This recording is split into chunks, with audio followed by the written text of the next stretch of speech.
ஆலி திரைப்பட ட்ரெய்லர் மற்றும் டீசர் பாடல் இந்த காட்சிகளை கண்டுகளிக்க வருகை தந்திருக்கின்ற பத்திரிகை ஊடக கலை உலக சகோதரர்களே, சிறப்பு அழைப்பாளர்களே,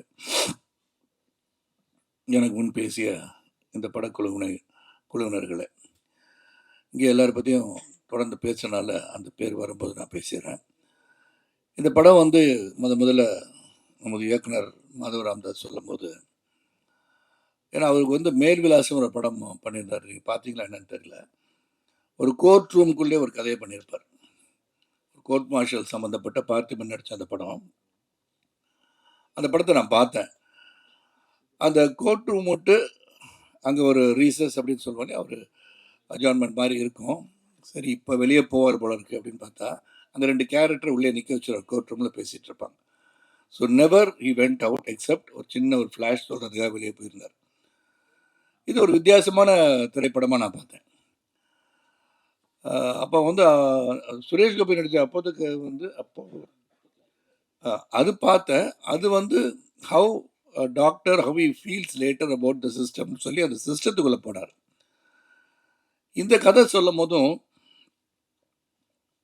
இது கம்ப்ளீட்டாக அந்த வெசலில் தான் இருக்குது. அந்த ஷிப்பிங் வெசலில், அந்த ஃபிஷிங் போட்லாம். நான் சொன்னேன், இது வெளியே போகாத்தி கதை எப்படி இருக்கும், இந்த கதை எப்படி நம்ம கொண்டு போக போகிறோம், இது கடல்லே முழுமையாக எடுக்கணும்னா கூட அதுக்கு பெரிய செட்டு போடணும். இதெல்லாம் தான் என்னோட முதல் கேள்வியாக இருந்தது. இதெல்லாம் நாங்கள் யோசனை பண்ணி வச்சுட்டோன்னு சொன்னார். அங்கேயே அவருடைய டெடிக்கேஷன் எனக்கு தெரிஞ்சுது. ஏன்னா ஒரு செட்டு போட்டு அந்த சைஸ் ஆஃப் த போட்டே செட்டு போட்டு அந்த உள்ளே எடுக்கிற ஷார்ட்ஸ் எல்லாம் ஹைட்ராலிக்ஸ் கொடுத்து அது ஷேக் கொடுக்கறது எல்லாமே எப்படி தண்ணீர் ஆடுவோம் அந்த அளவுக்கு ஷேக் கொடுத்து ஒரு டெடிக்கேஷனோட இந்த படத்தை ஒரு முயற்சி எடுத்திருக்கார். இந்த படம் என்னை பொறுத்த வரைக்கும் ஒரு வித்தியாசமான திரைப்படமாக தான் நான் பார்க்குறேன். ஹரிசார் இதை எப்படி பார்த்து இதை வாங்கியிருக்கான்னு எனக்கு தெரியும். இது ஒரு வித்தியாசம்னு சொல்லும் போது படங்கள் வருகிற கமர்ஷியல் ஆஸ்பெக்டை பார்த்து ஆடல் பாடல் பிரம்மாண்டங்கள் இதெல்லாம் இருக்கும்.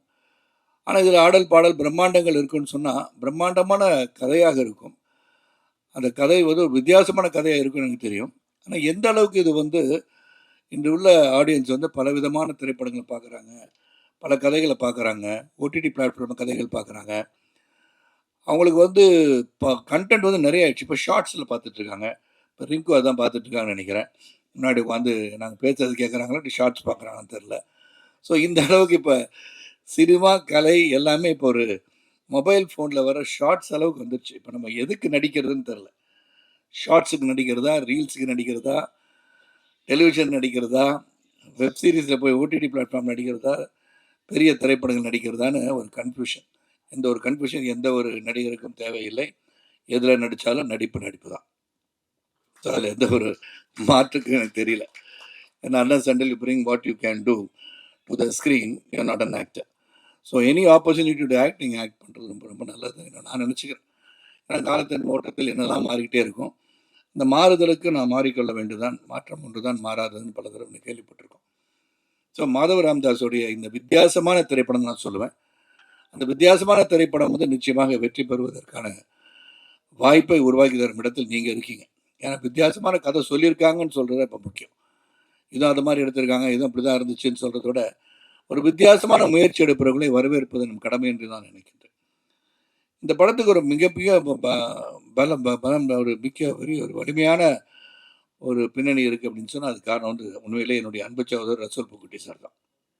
ஏன்னா இது சவுண்டுக்கு ரொம்ப இம்பார்ட்டன்ட் கொடுக்குற படம். ஏன்னா கடலில் எடுக்கும்போது கொச்சின்லேருந்து ஹார்பர்லேருந்து வெளியே போய் தான் எடுத்தோம். அந்த சவுண்டு, இந்த டெடிக்கேஷன் விச் இஸ் ஒர்க்ஸ், அதனால தான் அவருக்கு ஆஸ்கர் கிடச்சிருக்கு.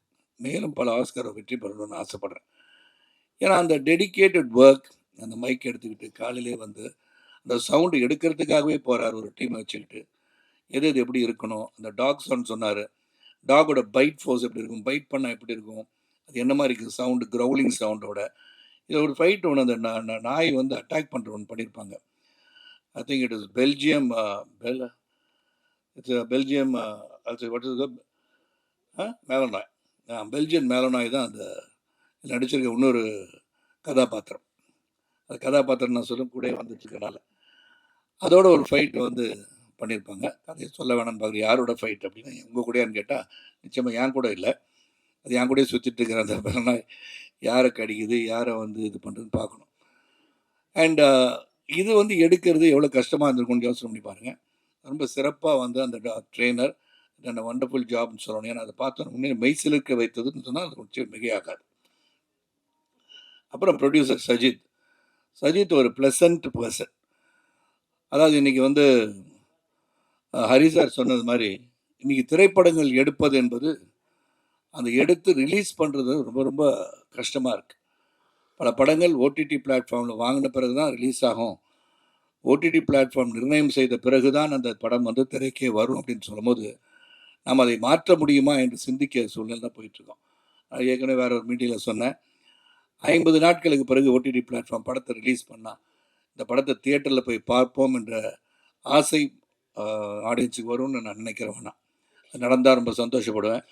அப்போ ஹரி மாதிரி நிறைய பேர் வந்து படங்களை வந்து ரிலீஸ் பண்ண தயாராக இருப்பாங்க. எந்த ஒரு படமும் சரி, நாம் நடித்திருக்கும் போது அந்த படத்தை வந்து வெள்ளித்திரையில் காண்கணும் போது அது வந்து ஆடியன்ஸோடு போய் திரைப்படத்தில் பார்க்கறது தான் உண்மையிலே ஒரு மகிழ்ச்சியும் சந்தோஷத்தையும் தரும். ஏன்னா அப்போது அது வரவேற்கிறார்களா இல்லையா என்பது தெரியும். ஏன்னா நாடகத்தில் நடித்தோம்னா அந்த சீன் நடிக்கும் போதே கைத்தட்டல் வரும்போது சிறப்பாக நடித்திருக்கிறீர்கள் என்று தெரியும். ஆனால் திரைப்படங்கள் திரையரங்குகள் வந்து ரிலீஸ் ஆகும்போது தான் அங்கே வந்து ஆடியன்ஸ் எப்படி ரசிக்கிறாங்க. நீ பின்னாடி தெரியாமல் போய் உட்காந்து பார்த்தீங்கன்னா எந்த இடத்துல அவங்க வந்து சிரிக்கிறாங்க, எந்த இடத்துல சிரிக்க மாட்டேன்றாங்க. நாம் சிரித்த இடத்துல அவங்க சிரிக்க மாட்டாங்க, நம்ம சிரிப்பே வராத இடத்துல அவங்க சிரிச்சிட்டு இருப்பாங்க. So audience matter a lot. ஆனால் தியேட்டருக்கு வந்து படம் பார்க்கறது உங்களெல்லாம் நான் கேட்டுக்கிறேன். அப்புறம் இங்கே வந்து நவீன் பாடலாசிரியர், இந்த பாட்டை பார்த்துருப்பீங்க. ரொம்ப தத்ரூபமாக வந்து அந்த பாடல் வரிகள் அவர் சொன்ன மாதிரி அந்த வரிகள் காதுகளுக்கு கேட்பது போல் இருக்கு. அது வந்து எல்லா sound was not super seeding the lyrics. அதுக்கு பாராட்டுக்கள். அதுக்கு எல்லாமே பாராட்டுக்கு வந்து டைரக்டர், அந்த சவுண்டு டீம் எல்லாருக்கும் பாராட்டு சொல்லணும். அந்த கேமராமேன் ரொம்ப பிரமாதமாக எடுத்திருக்காரு. அதுக்கப்புறம் இங்கே வந்து சிறந்த கேரக்டராக வையாபுரி அவர்கள், தாமரை அவங்க நடிச்சிருக்காங்க. தத்ரூபமாக வையாபுரி நடிச்சிருக்காரு. தாமரையும் சரி. தாமரை வந்து இங்கே சொன்னாங்க, நான் பிக் பாஸில் தான் அவங்கள பார்த்தேன். அங்கே நல்லா தான் பட நல்லா தான் பேசிகிட்டு இருந்தாங்க. இங்கே வந்து பேச தெரியலன்னு சொல்கிறாங்க. அந்த மேடையில் ஏறுவாங்க அப்போ தான் தெரியும். மேடையில் போய் நின்று பேசுகிறது அவ்வளோ ஈஸி கிடையாது. அதனால் அந்த மேடை பேச்சு என்பது போக போக பழக்கப்படும் போது தானாகவே வந்துவிடும். பல மேடைகளை காண இருக்கிறீங்க மட்டும் நான் உங்களை பற்றி சொல்ல முடியும். அப்புறம் கம்மிங் டு இந்திரஜித். இந்திரஜித் வந்து ஒரு சிறந்த கலைஞனாக வருவதில் எந்த ஒரு மாற்று கருத்தும் யாருக்கும் இருக்க முடியாது. Dedicated youngster who's got passion to act அப்படின்னு சொல்லலாம். அவரை பற்றி சொல்லணும்னா அவர் வந்து வெளிநாட்டில் படிச்சுட்ருக்காரு. படிச்சுட்டு இருக்கும்போது லீவில் வந்து இந்த படத்தில் நடிக்கிறாரு. அதுக்கப்புறம் டைரக்டர்கிட்ட வந்து பழகி டைரக்டரோட படத்தில் நடிச்சிருக்காரு. இந்த படத்தில் வந்து நான் வந்து ஃபஸ்ட்டு அந்த ரஷ்ஷஸ் வந்து டைரக்டர் மாதவ் சார் காட்டும்போது there is some glint that அது வந்து அந்த அந்த படத்தில் அந்த கேரக்டராகவே மாறி இருக்கிறார் என்று தான் சொல்லணும். How you should do this character, எவ்வளோ பேஷனாக இந்த கதை பண்ணால் சிறப்பாக இருக்கும்னு நினச்சி I think this is work. And தேவிகாவுக்கு வந்து என்ன ப்ளஸ், தேவிக்கு ப்ளஸ் என்னென்னா தேவிகா already she is a beautiful girl. ஏன்னா அவங்க ஃபேமிலியில் சிலரும் வந்து முன்னணி கதாநாயகிகளாக இருப்பதை அவர் சொல்ல விரும்பவில்லைன்னு நினைக்கிறேன். ஏன்னா அவங்களுக்கு சொல்லணும்னு அவசியம் வராது. காரணம் இவங்களே ஒரு சிறந்த நடிகையாக வருகிற வாய்ப்பை பெற்றிருப்பவர். அண்ட் ஒரு அக்ரபேட்டிக் அது பற்றி தெரில.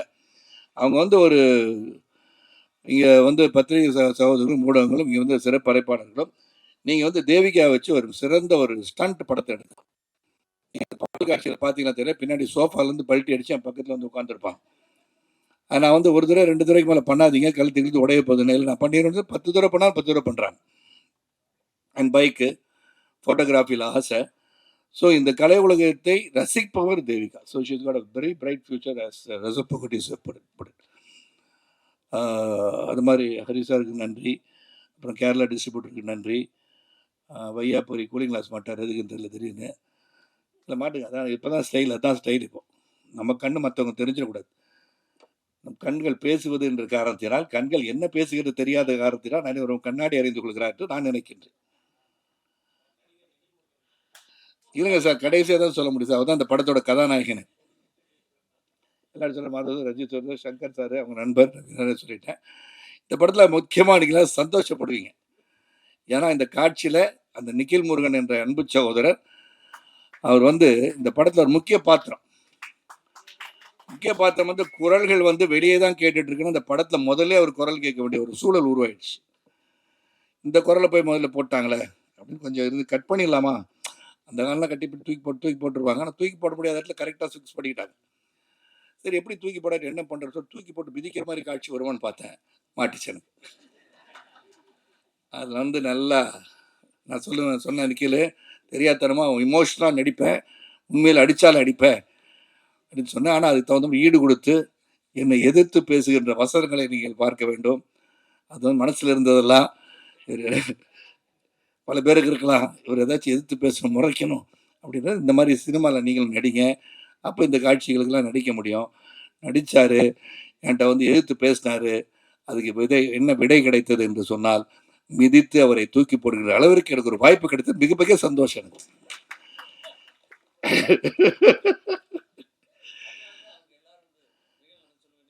நிந்திரிங்க, உட்காருங்க, இங்கே பாருங்க, லெஃப்ட்ல பாருங்க, ரைட்ல பாருங்கன்னு வர எங்கேயும் பார்க்காதுன்னு ஒரே மீதி ரொம்ப சந்தோஷம்.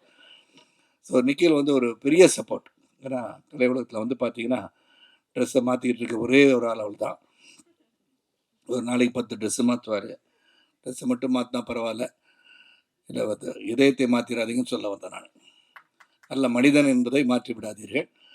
இந்த வருகை தந்திருக்கும் அனைவருக்கும் ரொம்ப ரொம்ப நன்றி.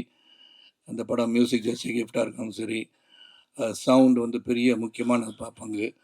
எனக்கு கொடுக்கப்பட்ட கதாபாத்திரம் நீங்கள் பார்த்துருப்பீங்க, கிளிம்ஸில் பார்த்துருப்பீங்க. ஒரு நெகட்டிவ் ஷேட் இருக்கிற படம் அப்படின்னு சொல்லும் போது ஐ ரியலி கெட், நான் கேள்விகள் கேட்க தான் செய்வேன். ஆனால் இன்றைக்கி வந்து நெகட்டிவாக இருக்கிறவங்க தான் வெற்றி பெறுறாங்க. இன்றைக்கி வந்து நீங்கள் வந்து கதாநாயகன் என்று சொன்னால் நல்லவனாக இருந்தால் மட்டும் கதாநாயகன் இருக்க முடியாது. அவன் என்னென்ன தப்பு பண்ணுறானோ அவன் தான் கதாநாயகன். வில்லன் பிகம்ஸ் அ ஹீரோ, இந்த hero becomes a villain these days. நான் கலை உலகத்தை பற்றி பேசுகிறேன், நீ வேற எதையும் எடுத்துக்கூடாது.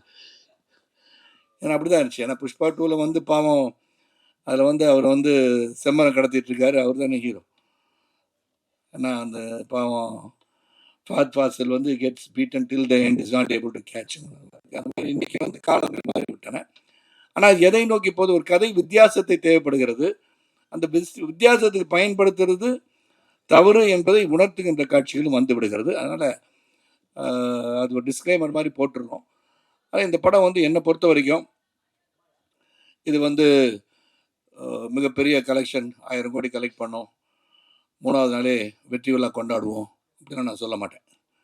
எங்களை பொறுத்த வரைக்கும் ஒரு நல்ல கதை, ஒரு சிறந்த இயக்குனர், வித்தியாசமாக சிந்திக்கின்ற ஒரு இயக்குனர் எப்படி மேல் விலாசம் எல்லாம் பண்ணாரோ அதே மாதிரி இந்த படத்தையும் நான் இதுக்குள்ளே தான் சார் பண்ணணும் அப்படின்னு ஃபீல் பண்ணியிருக்கேன். கதை வெளியே போயிட்டு வந்தாலும் இதுக்குள்ளே நடக்கிற இந்த சம்பவம் அண்ட் அதில் நடக்கிற emotions between me and Indrajith and performance orient film, இதை வந்து கடுமையாக பேசுவதும் சரி, கடுமையாக நடந்து கொள்வதும் சரி, அந்த போட்டில் எடுக்கிறதுக்கு நாங்கள் பட்ட கஷ்டங்கள், அதுக்கப்புறம் அந்த இறுதியில் என்ன நடந்ததுன்றது வெரி இமோஷ்னலாக வந்து அந்த கதையை வந்து ராம்தாஸ் சார் சொல்லியிருக்காங்க. Thank you for giving me this opportunity director sir. நீங்கள் வித்தியாசமான படங்களை எடுங்க, to not deviate from what thoughts you have. ஏன்னா அதை டீவியேட் பண்ணாமல் நான் இந்த மாதிரி எடுக்கலாமா, இப்படி வேறு வித்தியாசமாக படம் பண்ணலாமா அப்படின்னு நினைக்கணும்னு அவசியமே கிடையாது. Keep your genre and make it more interesting and commercial. ஏன்னா கமர்ஷியலாக இருந்தால் தான் you will be look back and people start looking at you. Plus producer அவர் பணம் சம்பாதிக்கணும், டிஸ்ட்ரிபியூட்டர் பணம் சம்பாதிக்கணும். ஸோ இந்த படத்துக்கு வந்து நீங்கள்லாம் வந்து உங்கள் ரிவ்யூஸ், நீங்கள் படம் பாருங்கள். ஒரு வித்தியாசமான முயற்சி, நாங்கள் இதை எதிர்பார்த்து வந்தோம், அதெல்லாம் இல்லையே அப்படி நீங்கள் ஈஸியாக சொல்லிட்டு போயிடலாம். எடுத்த முயற்சிக்கு நீங்கள் உறுதுணையாக இருந்தீர்கள் என்று சொன்னால் இது போன்ற படங்கள் வெற்றி பெறும் என்ற நம்பிக்கை எனக்கு இருக்குது. மீண்டும் உங்கள் அனைவருக்கும், கலை உலக சகோதரர்களுக்கும், வருகிற சிறப்பு அழைப்பாளருக்கும், ஊடக நண்பர்களுக்கும், பத்திரிகை சகோதரர்களுக்கும், செல்போன் பிரியர்களுக்கும், தொலைக்காட்சி நண்பர்களுக்கும், என்னுடன் வருகை தந்திருக்க தேரோட்டிகளுக்கும், என் சகோதரர்களுக்கும், மேடையில் இருப்பவர்களுக்கும், இங்கே நல்லா கம்பேர் பண்ணிகிட்டு இருக்க அன்பு சகோதரி அவர்களுக்கும் நன்றிகளை சொல்லி விடைபெறுகின்றேன். நன்றி, வணக்கம்.